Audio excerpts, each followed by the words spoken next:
todos os pontos dessa teoria foram provados experimentalmente. E o último foi o bóson de Higgs em 2012, que é a partícula de Deus. E ele viu ele ser detectado. E de determinado medicamento ou receber em algum tratamento de câncer. Então, essa é uma das aplicações da física de partículas, por exemplo, o tratamento de câncer. Que utiliza... Partícula, estamos falando de partículazinha mesmo, né? Isso, quando a gente estuda na escola mesmo o átomo, a gente tem os elétrons, prótons, nêutrons, e dentro do próton e do nêutron tu tem outras partículas. É isso que tu pesquisa? Eu pesquiso a parte... Nossa, eles erraram muito, né? Porque átomo é o que não pode ser dividido. Mas aí na época que eles tinham conhecimento. E, né? aí, Depois... caralho. Que a ideia era que a ideia inicial era que o átomo era indivisível. E aí depois que a gente foi... A gente não, né? Os físicos que fizeram os experimentos descobriram que não, que era divisível. E aí, no dia de hoje, o elétron a gente acredita que é indivisível, que é uma das menores partículas, mas tem outras que chamam quarks e também leptons e bósons. O elétron é um lepton, o neutrino é um lepton também. E os quarks são as partículas que estão dentro do próton. Então, dentro do núcleo atômico, tu tem prótons e nêutrons. E dentro desses prótons e nêutrons, tu tem partículas menores que são chamadas de quarks. E aí tu tem 6 tipos de quarks. E aí essa é a parte que eu estudo. Qual a massa de um quark? Depende do quark. Eu não vou saber de cabeça, mas tem... É muito pequeno. Tem os quarks up, down, strange, bottom, charm, top. É o nome deles. Entendi. Charme? Charm. Charm. Charm quark. Entendi. Eu não sei. Esse arrumou o cabelo, né? As pessoas dão... Eu acho que esse nome veio de alguma coisa que o pesquisador que descobriu gostava, de alguma coisa que ele... Não sei, é uma piada com alguma coisa que ele gostava. Não me lembro agora. Mas essas seriam as menores partículas que a gente sabe que existem hoje. Porque assim, por que eu digo isso? Porque a gente tem uma certa tecnologia, atualmente, certos equipamentos, que todos os experimentos que a gente fez até hoje mostram que essas partículas são indivisíveis. Mas sei lá, se daqui 10 anos, 20 anos, a gente tiver um equipamento muito melhor e descobrir que, na verdade, elas podem ser quebradas em outras partículas. Entendeu? Que nem o átomo. Antigamente a gente pensava, não, o átomo ele é indivisível, mas aí com o avanço da tecnologia a gente descobriu que na verdade ele era divisível. No começo dos anos 70, os pesquisadores acreditavam que existiam, sei lá, milhões de partículas. Depois eles descobriram que na verdade eram agrupamentos de partículas e que na verdade a gente tem menos 6 quarks, 6 leptons. Bom, sem precisar. Pode ter algum físico aí que vai dizer que são mais, mas eu tô sendo mais...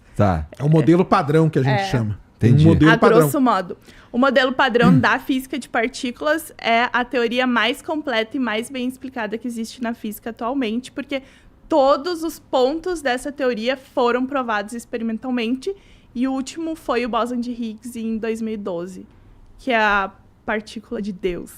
E ele viu ele ser detectado. O Higgs, que é o cara que teorizou o bóson de Higgs, ele viu o bóson que ele teorizou ser detectado lá no CERN, cara. Porque animal, né, cara? toda- Deve É um negócio ser muito foda, isso é mesmo. Deve ser animal, cara. Eu tive um professor na faculdade que ele teorizou uma partícula que foi descoberta. E ele viu? Viu? Ai, que maneiro. Isso aí é demais, cara.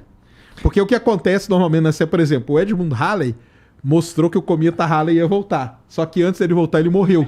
Então ele não viu o cometa que leva o nome dele voltar. E aí na física, cara, vai tendo muitas Einstein dessas com coisas, buraco cara. negro, né? Ou não, o Einstein com tudo, né? Basicamente. Tudo que ele teorizou só foi ser visto muito tempo depois, né?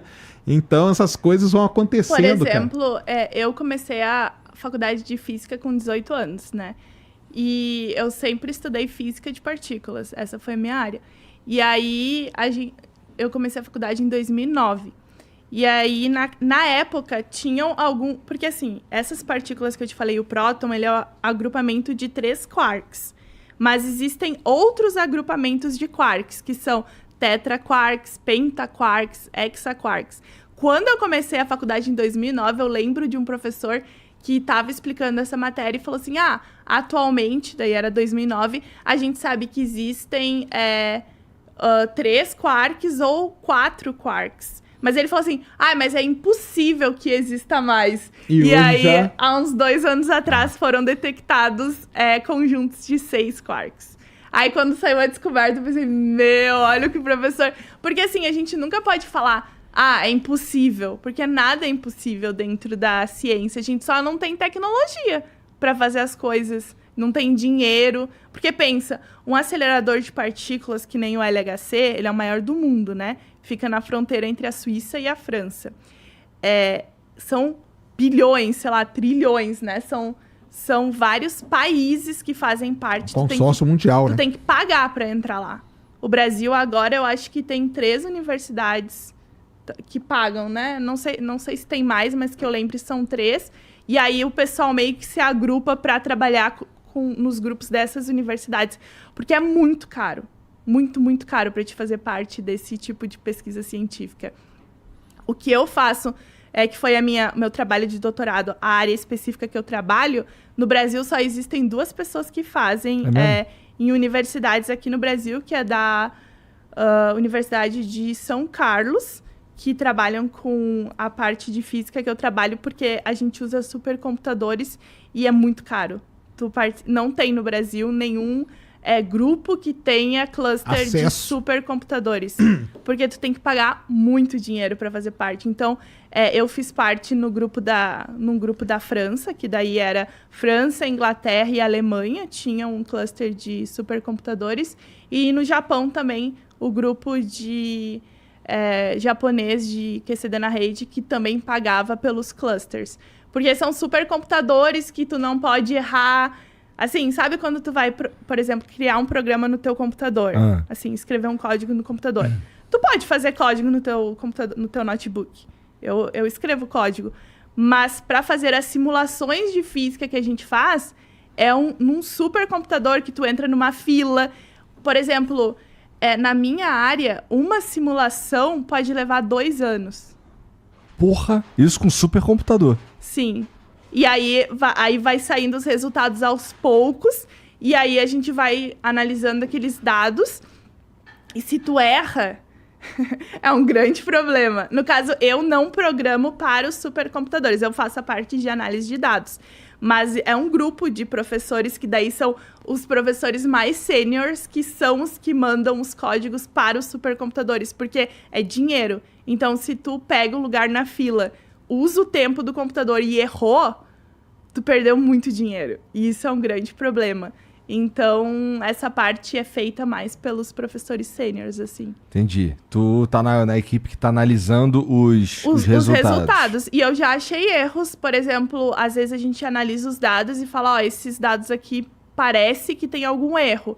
Aí passa de novo para quem escreveu o código, daí eles fazem umas análises locais. Realmente detectou um erro. Volta para o supercomputador essa parte para rodar de novo os dados. Então, é um trabalho que custa bastante dinheiro e o Brasil ainda não tem esse dinheiro todo, assim. Claro, até onde eu sei, em 2016, que foi quando eu fiz o meu doutorado, os professores de São Carlos trabalhavam no grupo lá da França que eu fiz o doutorado. Entendi. Era tipo parceria, assim, tu pode fazer parcerias e aí tu usa os computadores. E tu consegue enxergar... onde essas coisas que você está pesquisando agora, que vocês estão pesquisando agora, serão aplicados daqui a, sei lá, 20 anos? Dá pra pirar nisso ou não? Dá pra pensar que quanto mais tu conheces sobre a ciência de base, ou o comportamento das partículas, ou como elas funcionam, mais conhecimento tu vai ter sobre o universo como um todo. Porque a gente tem muitas perguntas em aberto e as partículas, elas estão em todos os lugares. Tudo é composto por partículas, até fora da Terra a gente tem as partículas. E quanto mais a gente estudar, mais conhecer, mais entender e pesquisar, a gente vai aumentar o nosso conhecimento de universo. Agora, assim, se eu falar, o meu trabalho tal foi... dia vai virar um bagulho. Tá. Aí eu não sei, assim, pode ser... Eu contribuí, coloquei meu tijolinho ali na construção da ciência, né? Tem até aquela frase do "se vi mais longe, foi porque eu estava sobre os ombros de gigantes". Então, a ciência é feita por várias pessoas. Muita gente acha assim...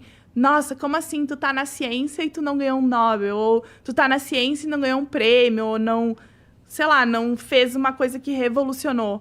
Porque a maioria dos cientistas não vai revolucionar. Vai só colocando um tijolinho. Mas como que a gente fala, né? Um crescimento do conhecimento, né, cara? Vai agregando tudo ali. E a foda vai ficando cada vez mais caro. E as pessoas que ganham prêmios, elas também usaram o conhecimento anterior, né? Elas não partiram do zero, elas partiram de algum lugar e, claro, fizeram uma descoberta muito importante, aí resulta num Nobel, num prêmio e tal. Mas a maioria dos cientistas vai só colocando ali pequenas contribuições que um dia vão gerar alguma coisa.